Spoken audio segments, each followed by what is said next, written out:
최근 한 고등학생의 자살이 학교폭력에 의한 것으로 드러나면서 다시 한번 학교폭력에 대한 경각심이 커지고 있습니다. 끊이지 않는 학교폭력과 지역사회의 대처 방안에 대해 서부교육지원청 박주정 교육장으로부터 들어봅니다. 조민규 기자입니다.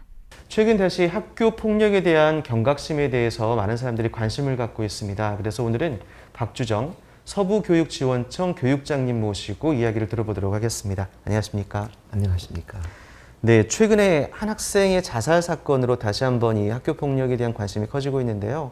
일단 이 사건의 개요가 어떻게 된 건지 간략한 설명 부탁드립니다. 학교 폭력에 관계된 지역교육청의 책임자로서 이 말을 다시 한다는 것 자체가 가슴이 많이 아픕니다. 특히 그 유가족들에게 어떤 마음이 전달될 것인가 대해서 많이 조심스럽기도 합니다만은 상황을 간단하게 말씀드리고, 그래서 우리가 어떻게 해야 될 것인가를 많은 부모님들께 알려서 이런 일이 발생 안 하고 싶은 심정에 인터뷰를 하게 된 겁니다. 6월 29일로 기억됩니다. 한 학생이 야산에서 자살을 합니다. 유족들은 장례식을 치렀고 곧 마무리하려고 했는데 마침 다른 쪽에서 학교 폭력에 대한 제보가 들어갔던 모양입니다. 그 내용을 보고 나니까 저희들은 교육청에서 신고받았고 전체 학생을 대상으로 아주 꼼꼼한 설문조사를 했습니다. 아주 심각할 정도로 세밀하게. 그랬더니 상당히 많은 관련이 있는 걸로 나왔고, 그래서 저희들은 광산경찰서에서 아주 완전히 끝까지 잘 살펴주시기를 했고, 우리는 적극적인 지원을 하게 되었죠. 가장 중요한 것은 1년 전에 있었던 그 일들이 학교에서 감지 못한 것에 대한 안타까움. 그렇게 모를 수가 있었을까?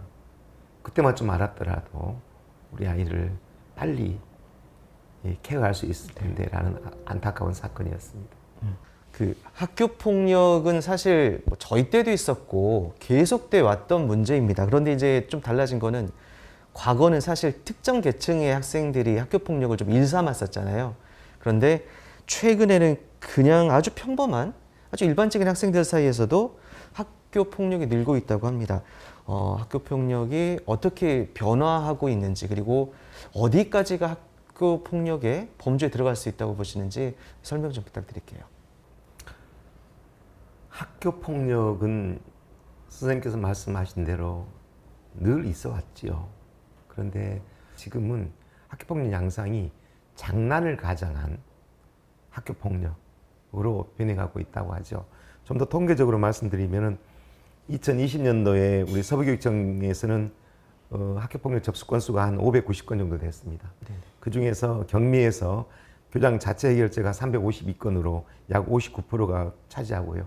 작년까지 보면 신체 폭력이 37%, 사이버 폭력이 17%, 그다음에 성폭력이 15%, 언어 폭력이 10% 순으로 나와 있고, 올해도 신체 폭력, 언어 폭력, 성폭력, 사이버 폭력 순으로 신체 폭력이 가장 앞으로도 지금으로도 많이 일어나고 있는 겁니다.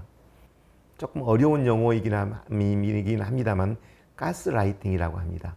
가스라이팅이라는 것은 상황 조작을 통해서 타인의 심리나 상황을 교묘하게 조작해서 괴롭히는 일들이 벌어지고 있는 거죠. 말씀하신 학교 폭력의 범주는 아주 광범위합니다. 예전에 학교 폭력 그러면 이렇게 신체적 폭력으로 때리는 것만을 학교 폭력이라고 하는데 그렇지 않습니다. 상대방이 기분을 상할 수 있는 어떤 이유든지 어떤 행위든지 이 모든 것은 학교 폭력이라고 말할 수 있습니다. 네. 근데 이제 이번 사건에서 보면 해당 학부모가 모르고 있다가 제보로 좀 더 진상을 알게 된 그런 경우였잖아요.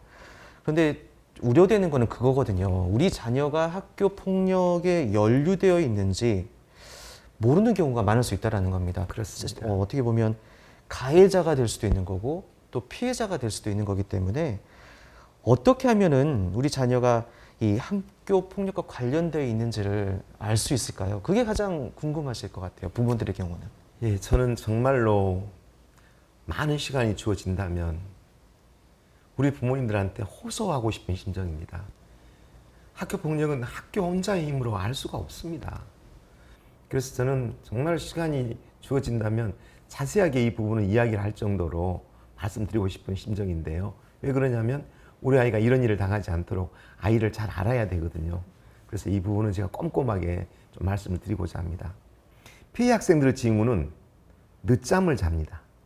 몸이 아프다 하며 학교 가기를 꺼려합니다. 왜? 학교 가는 게 힘드니까. 학교 생활 및 친구 관계에 대한 대화를 시도할 때 아주 예민한 반응을 보입니다. 너 잘 지내니? 그 애들은 어때? 말하지 마. 왜 짜증나? 그거 물어. 이렇게 반응을 합니다. 왜냐하면 자기가 지금 괴롭힘을 당하고 있기 때문에 말하고 싶지 않는 거죠. 아프다는 핑계 또는 특별한 사유 없이 조퇴를 하는 횟수가 자꾸 늘어납니다. 갑자기 짜증이 많아지고 가족이나 주변 사람들에게 폭력적인 행동을 하기도 합니다. 자기 방어지요. 너무 힘드니까. 멍하게 있고 무엇인가에 집중하지 못하고 있습니다. 고민하고 있는 거죠. 밖에 나가는 것을 힘들어하고 집에만 있으라고 합니다. 불안하기 때문에 밖으로 나가지 않으려고 하는 겁니다. 학교나 학원을 옮기는 것에 대해서 이야기를 꺼냅니다. 굉장히 중요한 단서입니다. 엄마, 나 이 학교 안 다니고 검정고시 보면 안 될까? 엄마, 나 다른 학교로 전학 가면 안 될까? 용돈을 평소보다 많이 달라고 하거나 스마트폰 요금이 많이 부과되거나 또는 스마트폰을 보는 자녀의 표정이 불편해 보이거나 굉장히 중요한 단서입니다. 아이들이 수련회나 봉사활동, 소풍을 가면 들떠 있어야 합니다. 근데 엄마 나 수련회나 봉사활동 안 가고 집에서 쉬면서